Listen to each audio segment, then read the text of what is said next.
9 miles from Washington, D.C., is the former Glendale Tuberculosis Hospital and Sanatorium, constructed specifically to house and treat children and adults suffering from tuberculosis.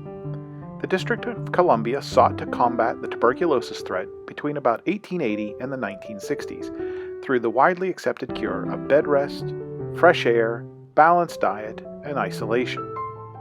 Glendale Hospital was owned and operated by the government of Washington, D.C.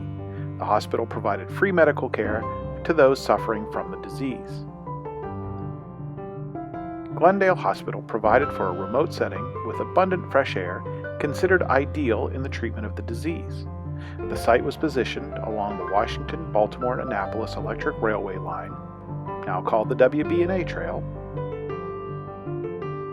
The Glendale Hospital consists of 21 buildings, 17 of which are Georgian Revival in style and date from 1933 to 1959.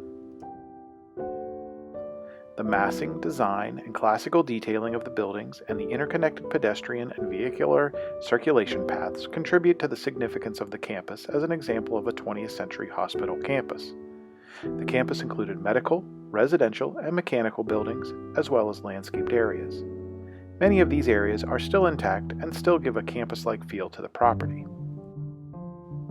The main building was built in 1936, while the dorms and residences were built over the period from 1933 to 1938.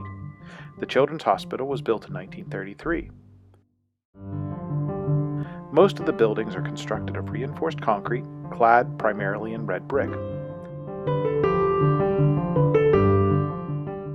Accounts from the time credit the hospital with having up-to-date equipment and processes for treating the disease when limited to the treatment of tuberculosis.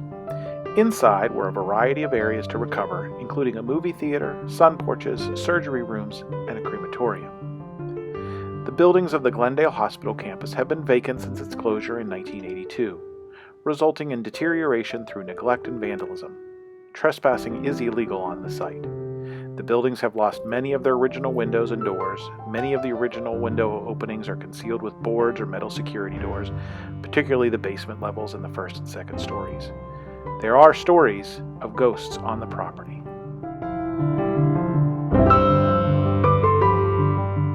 The property has been transferred to the Maryland National Capital Park and Planning Commission, and plans have slowly moved forward with the renovation and reuse of the buildings as housing and open space.